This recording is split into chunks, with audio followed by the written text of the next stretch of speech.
Добре, нека се потопим в тези материали. Днес разглеждаме една интересна YouTube дискусия. Да.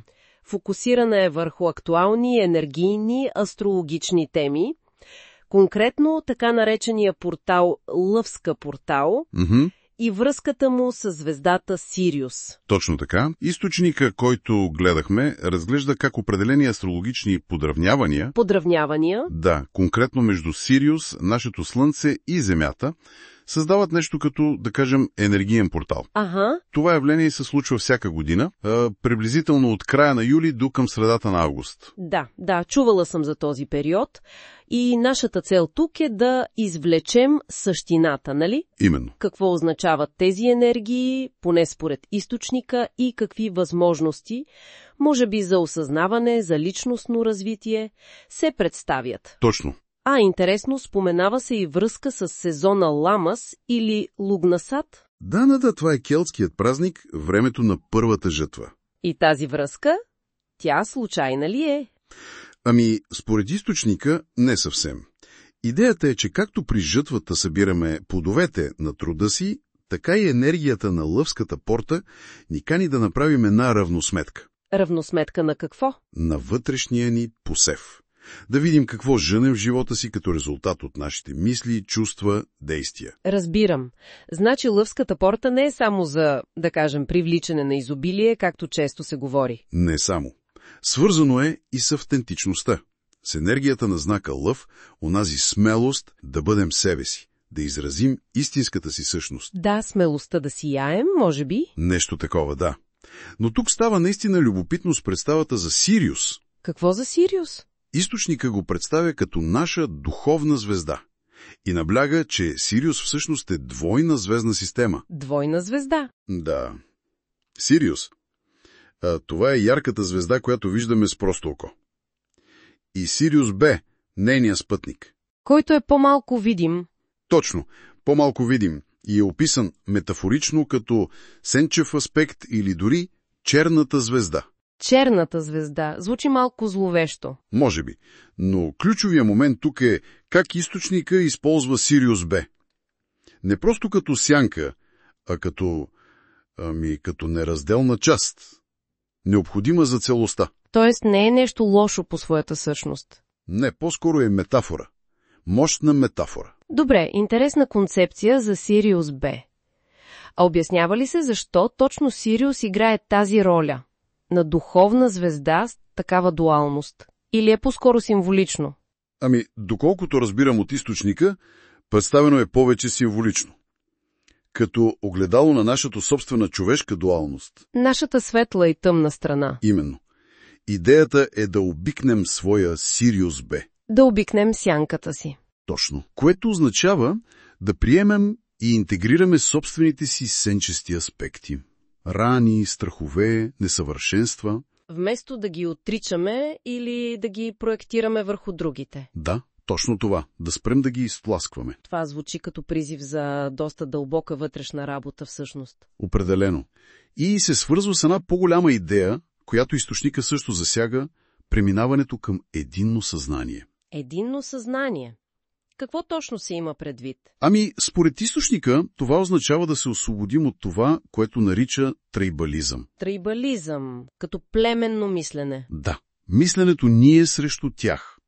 Разделението по всякакви признаци, политически, социални, всякакви. Нуждата да се идентифицираме с някаква избрана група, за да се чувстваме специални или прави. Аха! И какво се насърчава вместо това? Усещането за принадлежност към цялото човечество, към живота като цяло. Спрямо обичайните обществени разделения, които виждаме навсякъде. Така е. А как източникът предлага да се преодолее тази пропаст? Спомена нещо за изцеление на рани, нали? Да, фокуса пада върху лечението на личните рани, особено тези от изолация, от отхвърляне и онова дълбоко чувство, че не принадлежиш никъде. Източникът дори прави паралел, че същите тези рани, метафорично казано, съществуват и на планетарно ниво. Как така? Проявяват се като конфликти, може би дори и природни катаклизми. Това е неговата интерпретация, разбира се. Идеята е, че като лекуваме себе си, помагаме и на колективното. Точно. Лекувайки себе си, допринасяме за колективното изцеление. Ключът е в самонаблюдението. Да гледаме навътре. Да разберем защо реагираме по определен начин в дадена ситуация, вместо веднага да сочим с пръст навън и да обвиняваме другите или обстоятелствата. И лечението не е премахване? Не е премахване, а е приемане. Интегриране с любов на тези наранени части от нас. И интегрирането на такива дълбоки рани, това звучи като сериозен, продължителен процес. Предлага ли изтъчникът някакви конкретни инструменти? Практики, които да помогнат? Споменава се една визуализация Меркаба. Меркаба, какво представлява? Описва се като две преплетени светлинни пирамиди около тялото. Представи си ги триизмерни. Аха. Едната е с върха надолу, свързваща ни с земята.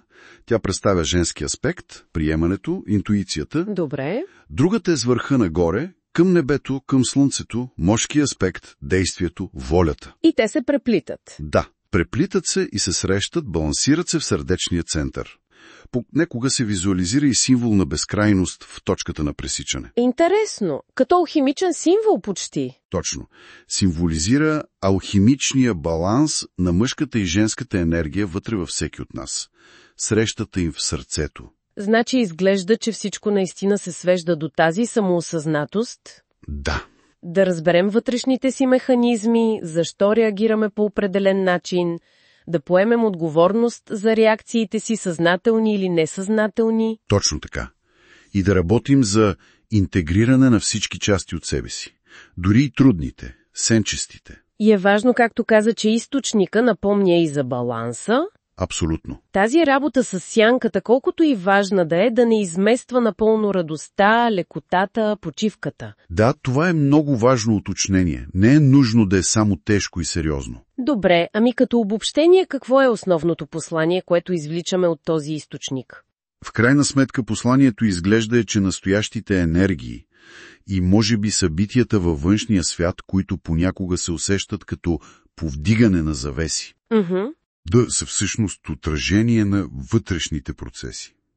На това осъзнаване и интеграция, които се случват вътре в нас, индивидуално и колективно. И това ни оставя с един доста интересен въпрос за размисъл, нали? Именно. Ако външния свят отразява вътрешния, какви лични завеси се повдигат за всеки от нас точно сега, в този момент? И как можем най-добре да използваме тази новопридобита яснота? Да, това е чудесен въпрос за финал. Как да използваме тази яснота?